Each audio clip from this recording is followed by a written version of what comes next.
नमस्कार दोस्तों, grow with Anjani channel में आपका स्वागत है। दोस्तों, आज हम लोग जानेंगे कि 5 साल के लिए एसआईपी किस फंड में करूं। आज हम लोग इस टॉपिक को समझेंगे कि अगर आप 5 साल के लिए एसआईपी करना चाहते हैं तो कौन से फंड में करूं या कौन सा फंड लूं।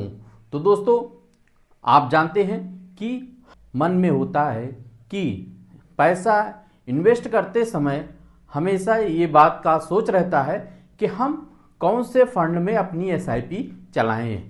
तो 5 साल के लिए चलाना है तो यहाँ आपको हम बताना चाहेंगे कि जैसे कि आपके पास 5 साल के लिए टाइम है कि म्यूचुअल फंड में एसआईपी और लमसम के लिए कोई भी मैच्योरिटी डेट नहीं होती है। तो यहाँ जैसे कि मैच्योरिटी डेट नहीं होती है, उसी हिसाब से आप पैसा कभी भी रिडेम्पशन या इन्वेस्टमेंट कर सकते हैं। यानी आने का और जाने का कोई टाइम बाउंडेशन नहीं है। अगर आपको 5 साल के लिए अपनी एसआईपी चलाना है तो कौन से फंड ले सकते हैं। तो दोस्तों, आपको हम बताना चाहेंगे कि फंड का सिलेक्शन करते समय जब भी आप फंड का सिलेक्शन करें तो जैसे आपका गोल है कि हम 5 साल के लिए ही करेंगे, यहाँ आप जैसे आपका रिक्वायरमेंट हो या जैसे आपकी एज हो या जैसे आप रिस्क ले सकते हो, यानी कि आप कितना रिस्क ले सकते हैं कि जब आपके पास 5 साल का समय हो तो आपको ज़्यादातर आप कम रिस्क लेते हुए, यानी कि मार्केट में उतार चढ़ाव बहुत होता है तो इसके हिसाब से आप लार्ज कैप भी ले सकते हैं, फ्लेक्सी कैप भी ले सकते हैं और मल्टी कैप भी ले सकते हैं। लेकिन दोस्तों, लार्ज कैप लेने का मतलब ये है कि मिड कैप और स्मॉल कैप की अपेक्षा लार्ज कैप में रिटर्न आपके कम बनेंगे, यानी कि लार्ज कैप आपका कम गिरता है और कम चढ़ता भी है। तो इस हिसाब से हो सकता है आप अगर 5 साल का आपने गोल रखा है कि हम 5 साल अपनी एसआईपी चलाएंगे और इन केस मान लीजिए कि आप 4-5 साल के पहले ही आपको कुछ वर्क जरूरी पड़ गया या आपको पेमेंट लेना है या रिडेम्पशन आपने किया तो आप 5 साल के पहले भी रिडेम्पशन कर सकते हैं। तो आप कम रिस्क लेते हुए आप लार्ज कैप की तरफ भी जा सकते हैं। और लार्ज कैप में जैसा आप देखते हैं कि रिटर्न कितना परसेंट आता है, अभी हम आपको पास्ट डेटा भी दिखाएंगे, उससे आपको समझ में आ जाएगा कि लार्ज कैप कितना रिटर्न बना सकता है।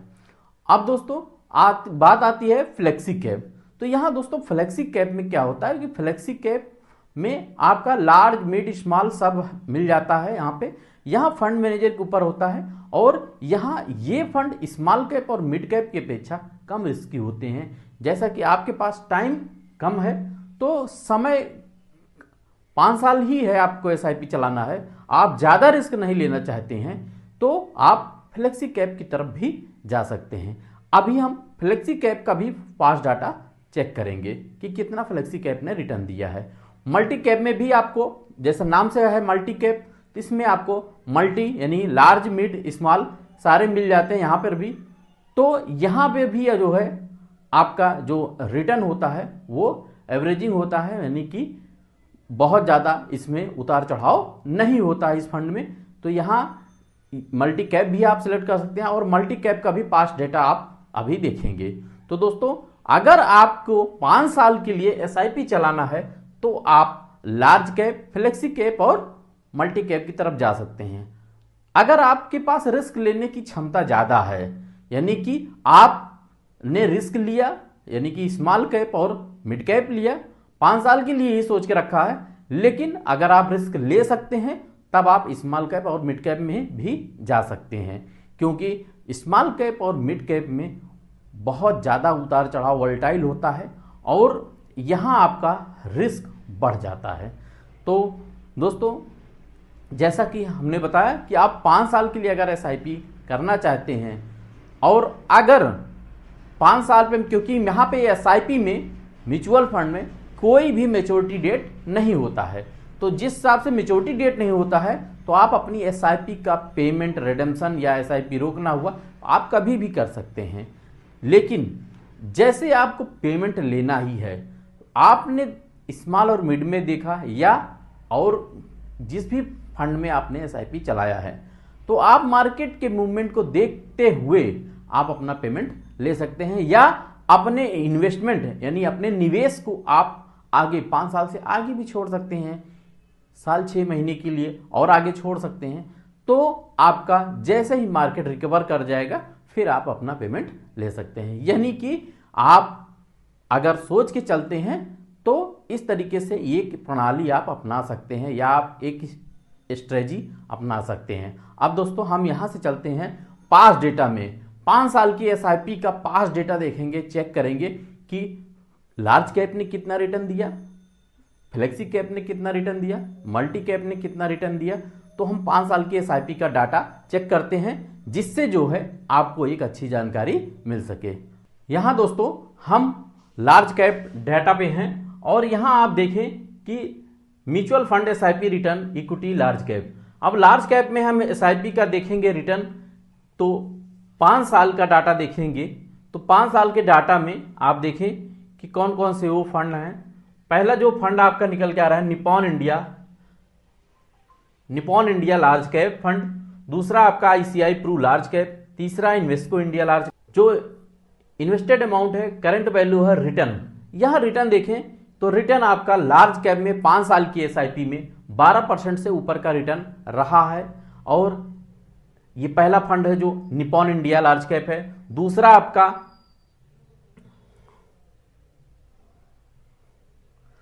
आपका आईसीआई लार्ज कैप है, 11% का रिटर्न दिया है। तीसरा आपका 10% का रिटर्न है। तीसरा आपका इन्वेस्को इंडिया लार्ज कैप है, इन्वेस्को लार्ज कैप भी 10% का रिटर्न दिया है। DSP large cap 10%। तो हम 5 साल की एसआईपी में फ्लेक्सी कैप का डाटा देखेंगे। तो फ्लेक्सी कैप में पहला फंड है आपका एचडीएफसी फ्लेक्सी कैप, दूसरा आपका है bank of India flexi cap, तीसरा आपका पराग पारिक फ्लेक्सी कैप फंड। तो यहां आप तीनों का रिटर्न देख लें। यहां पे जो पहला फंड था आपका एचडीएफसी फ्लेक्सी कैप फंड, वो आपका 15% से ऊपर का रिटर्न यहां दिया है 5 साल की एसआईपी में। दूसरा जो फंड था bank of India flexi cap, 14% से ऊपर का रिटर्न दिया है। और तीसरा जो फंड था वो पराग पारिक फ्लेक्सी कैप है। पराग पारिक फ्लेक्सी कैप भी जो है आपका यहां पे 13% से ऊपर का रिटर्न इस फंड ने दिया है। तो यहां आपने देखा कि आपको फ्लेक्सी कैप ने कितना रिटर्न दिया, लार्ज कैप ने कितना रिटर्न दिया। तो मल्टी कैप के कुछ फंड को देख लेते हैं। Multi cap fund Nippon India multi cap, ICICI Pru multi cap, Mahindra Manulife multi cap fund. अब देखते हैं यहां निपॉन इंडिया और आईसीआई प्रू को देखेंगे पहले। तो यहां जो रिटर्न बन के आ रहा है निपॉन इंडिया मल्टी कैप का, वो 15% से ऊपर का रिटर्न है। और दूसरा जो आपका था आईसीआई मल्टी कैप, वो 13% का रिटर्न है। और महिंद्रा मैन्युलाइफ का भी जो रिटर्न है वो 13% से ऊपर का रिटर्न है। तो यहां आपने देखा कि फ्लेक्सी कैप और मल्टी कैप और लार्ज कैप। अब हम थोड़ा सा मिड कैप भी देख लेते हैं। दोस्तों अगर हम 5 साल की एसआईपी मिड कैप में चलाते हैं तो मिड कैप का भी रिजल्ट देख लेते हैं। मिड कैप में आईसीआई प्रू मिड कैप है और इन्वेस्को इंडिया मिड कैप है, एचडीएफसी मिड कैप है। तो यहां सबसे पहले देखें 5 साल की एसआईपी में आईसीआई ने जो है आईसीआई मिड कैप ने 18% का रिटर्न दिया। दूसरा जो इन्वेस्को मिड कैप है वो 18% का रिटर्न दिया। एचडीएफसी मिड कैप भी 18% का रिटर्न दिया। तो यहां आप देख सकते हैं कि आप जैसे जैसे रिस्क की तरफ बढ़ेंगे वैसे वैसे आपका रिटर्न भी बढ़ता चला जाएगा।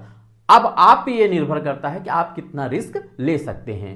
तो दोस्तों आशा करते हैं कि आपको एक अच्छी जानकारी मिली होगी। अगर ये मेरी जानकारी अच्छी लगे तो दोस्तों मेरे वीडियो को लाइक करिएगा, शेयर करिएगा और ज़्यादा से ज़्यादा सब्सक्राइब करके हमें सपोर्ट करिएगा। थैंक यू सो मच दोस्तों। जय हिंद, जय भारत।